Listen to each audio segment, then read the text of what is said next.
Olá, amigos da Leandro Stormer, eu sou o Thiago Bizzi e esse é o Farol LS referente ao pregão do dia 27 de novembro de 2015, sexta-feira, fechando mais uma semana, penúltimo dia útil desse mês de novembro. Vamos então às movimentações do nosso mercado, começando como sempre pelo gráfico do índice Bovespa. Hoje, um dia de queda importante de novo. A gente teve uma queda de 2,7%. Nós tivemos o mercado americano operando parcialmente em horário reduzido. Isso ajudou ao nosso volume retornar também parcialmente e o nosso mercado se movimentar um pouco mais. Tá? Nós havíamos visto, percebido o candle do dia 25 como uma mudança de cenário no curto prazo, de um movimento de alta para o início de um movimento de queda, a ser confirmado pela perda desta mínima. Ontem a gente praticamente não teve movimentação no mercado, o volume foi muito baixo, e hoje o mercado acordou um pouco mais pessimista, China caiu forte, enfim, o mercado acabou perdendo esta mínima e veio prosseguindo, então, no movimento de queda, que, como a gente já conversou alguns faróis atrás, teria como alvo provável essa zona entre essa LTA, que é o ponto mais fraco da zona de suporte, e agora não vou conseguir mexer nisso aqui. Enfim, vou apagar isso aqui que vocês estão entendendo, né, a dificuldade aqui. Ah, meu Deus. Mas enfim, vai ficar ali então. Esse patamar e essa zona de fundos, marcado no finalzinho de outubro e de novo aqui no comecinho de novembro por esse Dragonfly Doji. Então é uma região que vai de um ponto já perdido dos 46 mil pontos até os 45.400 pontos, essa zona de suporte. O mercado vem operando dentro de uma congestão, meio em contração, então seria esperado que o mercado segurasse aqui. Se houver o rompimento dessa zona, bom, daí o mercado está sinalizando o teste do suporte principal deste grande retângulo dentro do qual a gente opera desde agosto. Vimos testar daí a faixa ali aproximada dos 44 mil pontos. Então, no momento, o mercado está pesando e está com cara de continuar pesando um pouquinho mais, para atingir bem aquele patamar de suporte mencionado. No mini índice,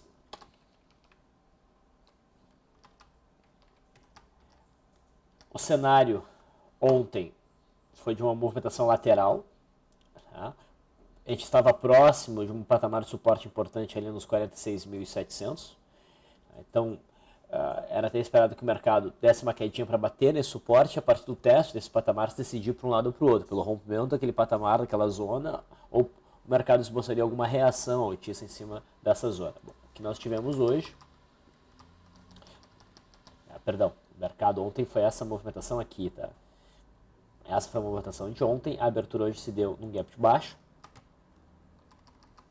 Tivemos uma movimentação lateral até a abertura do mercado americano, quando meio-dia e meio o mercado abriu lá fora, com pressão vendedora, o nosso mercado aproveitou para se decidir para baixo, rompendo esse primeiro movimento, e logo depois também rompendo aquele patamar de suporte, por volta dos 46.700 pontos. Tendo rompido essa zona, o próximo patamar de alvo é esta zona mais importante, em 45.800, mais ou menos, foi testada aqui no final de outubro, foi testada no comecinho aqui de novembro e agora de novo. Inclusive, a gente buscou operação de venda no mini índice hoje, foi um movimento bem significativo. Bom, o mercado fechou em cima do suporte. Se na segunda-feira esse suporte vier a ser rompido, péssimo sinal para o mercado, sugere continuação do movimento de queda. Lá nos Estados Unidos, a movimentação foi muito pouca, um dia de operações em horário reduzido, pouco volume, a gente teve um dojizinho, e seria basicamente o quarto pregão que o mercado aqui no gráfico do Dow Jones apresenta estrelas, que pela sua posição, pelo movimento prévio, pela posição das médias, sugere continuidade do movimento de alta, daí provavelmente para se buscar o topo histórico. Tá? Mesma coisa no S&P 500 futuro. O dólar fez um movimento que eu considero bem importante hoje. Tá? Nós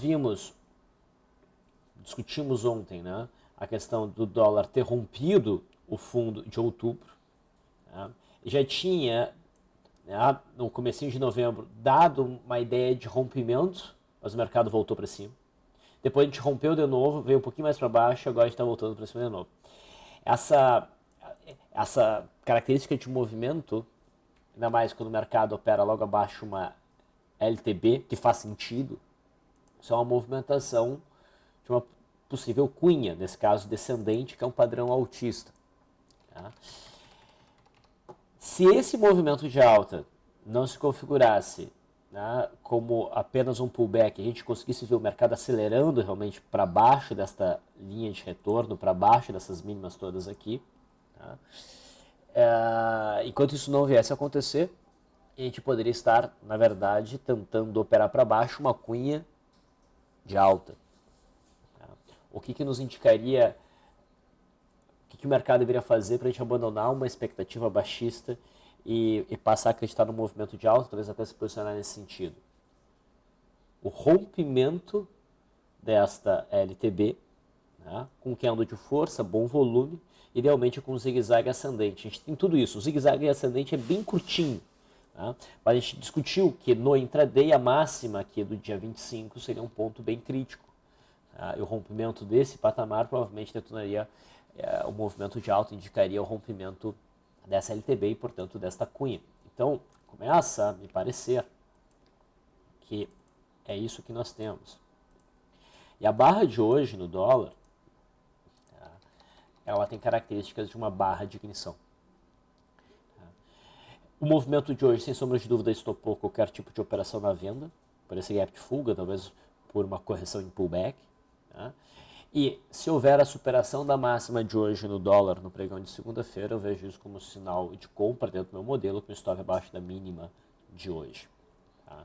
Uma cunha tem como alvo usual o seu ponto extremo, que no caso seria o topo de setembro. Okay? Se nós formos olhar o gráfico do dólar no semanal, o que a gente percebe? Que houve um movimento corretivo depois dessas estrelas cadentes que nos indicaram, né, em setembro a gente mencionou isso, indicaram um movimento corretivo. O movimento corretivo aconteceu, só que ele não foi agudo, ele foi meio, houve uma queda, mas ela foi lenta, né? E agora os preços alcançam a média móvel de 21 períodos no semanal e reagem de forma altista. A superação da máxima do candle da semana seria também um argumento por ponto contínuo, por exemplo, né, que é o padrão do Stormer. E seria também a confirmação da barra de ignição no gráfico diário que eu estou vendo aqui pelo meu modelo. Então, o dólar, eu abandono minha perspectiva baixista para o dólar e agora vejo uma perspectiva altista. No intraday, o dólar chegou a dar uma sinalização de venda hoje, rompendo aquele patamar de suporte em gap do dia 25 do dia 26. Né? Foi um rompimento um pouco esticado. Então, a gente não fez a operação, a gente esperava um pullback na linha d'água ou na estrutura rompida para abrir a operação. Mas a gente comentou hoje, né, a gente discutiu sobre isso na Last Live, esse pullback deveria testar a média móvel de 21 períodos, pelo menos, se não a linha d'água. E só ali a gente deveria pensar num trade por correção. Então, aqui era uma venda prematura. Quando o mercado chegou na média móvel de 20 períodos, ele rompeu a média e rompeu a linha d'água. E depois disso, fez um forte movimento de alta, veio fechar na máxima do dia, tendo rompido o topo aqui do dia 25, que agora funciona como suporte. Então, caso o dólar venha a recuar, 3.806 é um patamar de suporte.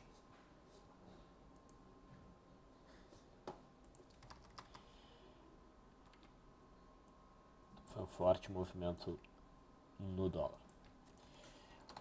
O juro já ontem havia dado um salto, mas se mantinha ainda dentro dessa consolidação.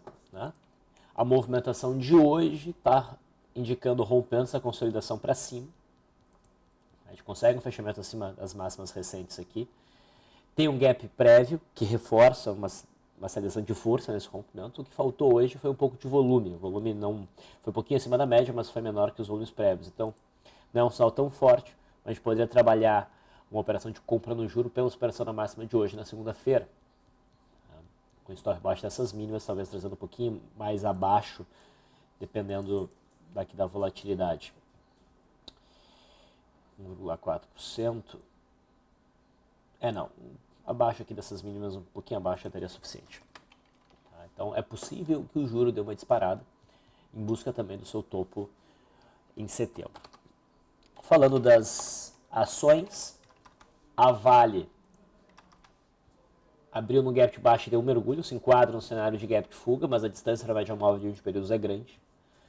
Então é uma venda que eu considero perigosa, mas fica muito claro o rompimento do fundo de agosto.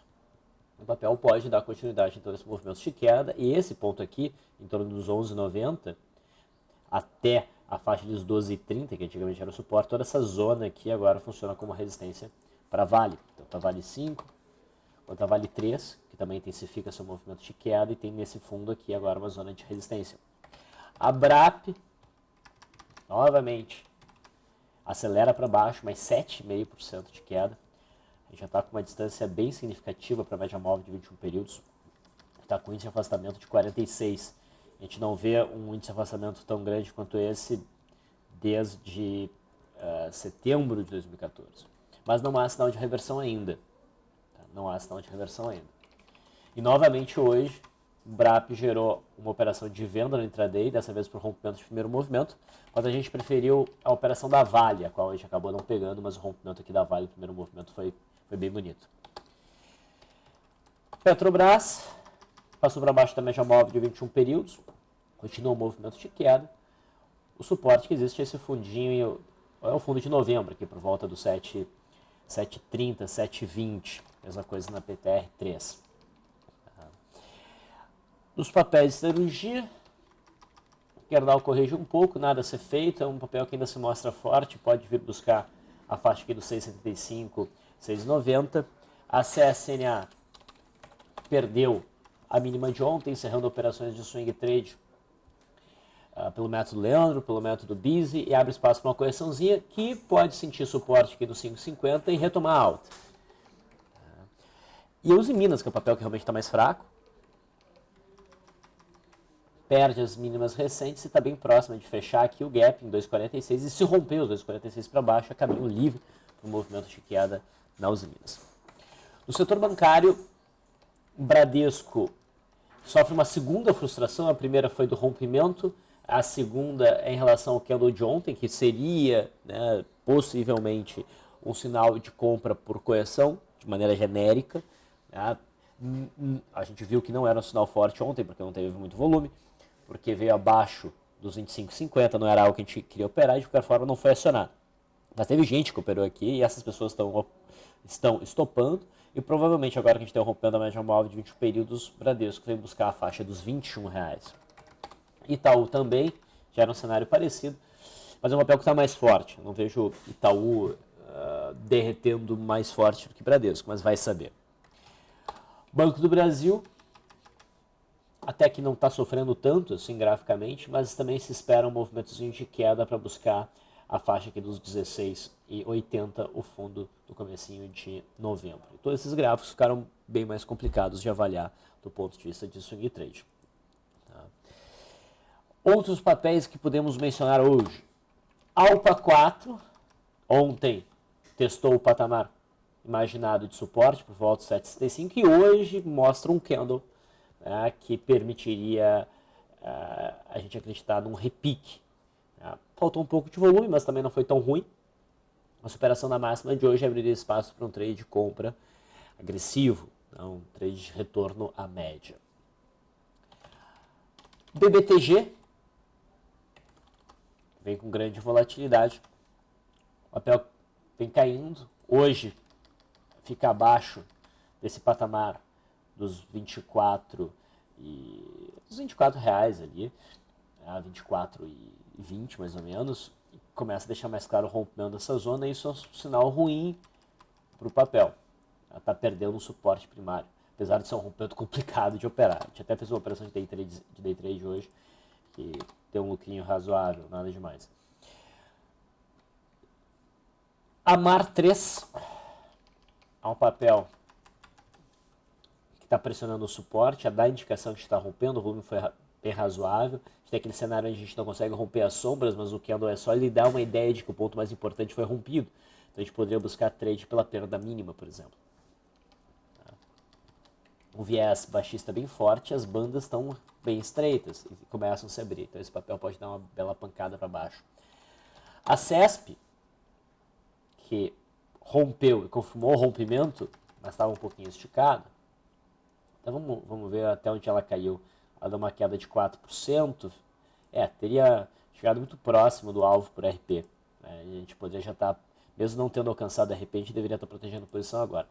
E o papel fecha com um martelo bem posicionado. A gente tem um índice de afastamento razoável. O volume foi razoável, a superação da máxima então permitiria uma compra agressiva. Mas a gente opera abaixo do suporte, né, de 14,60, que agora funciona como resistência, então é um trade mais arriscado do que, na minha opinião, uma Alpa 4. Mas pode haver um repique. EQTL. Reparem que EQTL tentou passar para cima do topo de julho, não conseguiu e volta para dentro. Isso aqui talvez seja a reação, o entendimento do mercado a um rompimento falso, aquela reação dos preços que a gente conhece. Tá? E como não segurou no suporte intermediário aqui dos 35,80, o próximo patamar de suporte intermediário, na minha leitura, seria a faixa dos 33, próximo da média móvel de 200. E a barra de hoje é uma barra de ignição. É uma barra elefante, perda mínima abre espaço, então, para quedas. Essa barra que a gente está vendo em equatorial hoje é o que a gente viu ontem em Croton, melhor posicionado em Croton, que acionou a venda, a expectativa de queda, e em STC3, pior posicionada, né, oferecendo maior risco no seu acionamento baixista, por conta do suporte, enfim, algumas outras coisas, mas que acabou até se movimentando mais. Agora, SC3 deixa mais claro o rompimento nessa zona de congestão e expectativa de manutenção do movimento de queda. Algumas tosqueiras que nós apontamos o rompimento recentemente, hoje fluíram bem, como o Lelis Blanc, 8% de queda hoje. Mills rompeu forte esse dia, respirou um pouquinho e agora volta a cair, já perdendo essa mínima. A expectativa é que aprofunde o movimento de queda. É bem provável que a Mills vá alcançar o patamar de R$1. É um padrão que a gente, é uma tendência esses papéis que passam para baixo aí dos R$5. Reside, rompimento, pullback, e agora vai perdendo todas essas mínimas, deve tentar buscar a faixa do 0,67. E aí o GPA3 nos chamou a atenção no dia 25, para o rompimento dessa congestão. Como tinha média móvel de 200 segurando, era importante que houvesse a perda mínima. Ontem houve uma reação importante, isso aqui poderia ser enquadrado no cenário de Twin Towers, como eu mencionei para vocês. Não que eu achasse que valesse a pena a compra aqui, mas de qualquer forma a compra não foi acionada, não houve a superação da máxima de ontem, houve novamente pressão vendedora e o papel perde essas mínimas aqui. Vai ficando mais claro agora um cenário de queda que poderia levar o papel até os 58,50. Então esses foram os principais movimentos do pregão de hoje. Vou finalizando por aqui, desejo a vocês um ótimo final de semana, a gente se vê segunda-feira.